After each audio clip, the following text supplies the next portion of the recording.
dating sikat na singer, biglang naging tricycle driver. Sino ba naman ang hindi makakalimot sa sikat na kantang ito?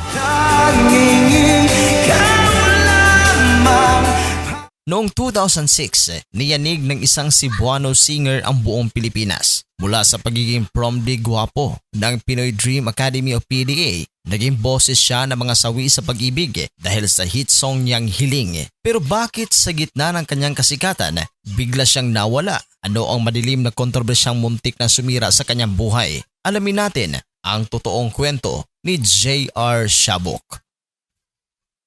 Si Eduardo Shabok Jr. o mas kilala bilang J.R. Shabok ay naging first runner-up sa Pinoy Dream Academy o PDA Season 1. Sa tindi ng kanyang karisma at galing sa pagkanta, agad siyang binigyan ng mga proyekto. Hindi lang siya singer, naging aktor din siya sa teleserye ng Pangarap na Bituin. Akala ng lahat, tuloy-tuloy na ang kanyang pag-angat, pero sa likod ng kamera, unti-unti na palang nagbabago ang ihip ng hangin. Si J.R. Shabok ngayon ay 39 years old na tubong Toledo, Cebu. Sumikat siya noon dahil sa angking galing sa pag-awit. Ang mga kasabayan niya noon sa Pinoy Dream Academy Season 1 ay sina Yeng Constantino, Ronnie Liang, Punky Trinidad at iba pa. Pinasikat niya ang kanyang kantang Hiling. Ang kantang ito ang kanyang pinakamalaking hit at itinuturing na signature song. Ito'y inilabas noong 2007 at mayroong mahigit 76 million plays sa YouTube Music.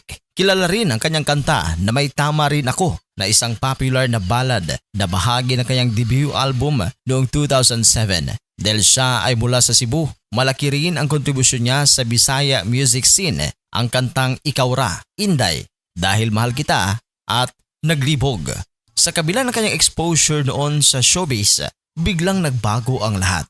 Unti-unting nawala si JR sa eksena at sa madaling salita, siya ay lumaos. Ayon mismo kay JR, hindi naging madali ang buhay sa ilalim ng spotlight. Inamin niya na nagkaroon siya ng mga maling desisyon dahil na rin sa impluwensya ng maling barkada at ang bigat ng pressure sa showbiz. Dumanas umano siya ng matinding depresyon. Noong 2012, kumalat ang mga usap-usapan na nakitang nagtatricycle driver na lang siya sa Cebu. Bagamat nilinaw niyang hindi naman siya naghirap ng gusto, pinili niyang tumalikod muna sa showbiz para sa kanyang mental health at katahimikan. Pero ang pinakamalaking dagok ay dumating noong Hulyo 2016 na bigla ang lahat nang mabalita ang sumuko si JR sa Toledo City Police Station sa Cebu.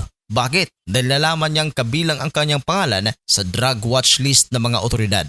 Sa kanyang pag-amin, nilinaw niyang hindi siya pusher pero inamin niyang naging user siya ng kanyang asawa. Ayon sa kanya, ang pagtatrabaho bilang band singer sa malalayong lugar ang nag-expose sa kanya sa illegal na droga. Ito ang naging pinakamababang punto ng kanyang buhay at karera. Imbis na sumuko, ginamit ni JR ang kontrobersyang ito para magbago. Nag-focus siya sa kanyang pamilya at unti-unting bumalik sa musika. Noong 2023, muli natin siyang nakita sa Battle of the Judges kung saan pinatunayan niyang hindi nawala ang kanyang talento. Ngayon, aktibo siya sa pag-perform sa Cebu at patuloy na bumabawi sa kanyang mga pagkakamali. Sa kasalukuyan, si J.R. Shabok ay nananatiling aktibo sa pag-perform, partikular na sa mga lokal na kaganapan at piyesta sa Visayas at Mindanao. Patuloy pa rin naman siyang naglalabas ng musika. Ang pinakauli noong 2024, naglabas siya ng dance version ng kanyang Visayan track na Ikaw Ra. Nakabase siya ngayon sa Cebu kasama ang kanyang partner na si Trisha May Varga at ang kanilang anak. Mukhang mas payapa na ang kanyang buhay, malayo sa gulo ng showbiz. Sa madaling salita, unti-unti niyang naibabalik ang kanyang imahe bilang isang respetadong artist. Mas nakatutok siya ngayon sa mga regional shows at pagiging malapit sa kanyang mga fans sa probinsya. Ang kwento ni J.R. Shabok ay isang paalala na kahit gaano tayo kalayo maligaw, laging may pagkakataong bumalik at magsimulang muli. Kayo, ano ang paborito ninyong kanta ni JR? I-comment nyo yan sa ibaba at huwag kalimutang mag-like at mag-subscribe sa ating channel.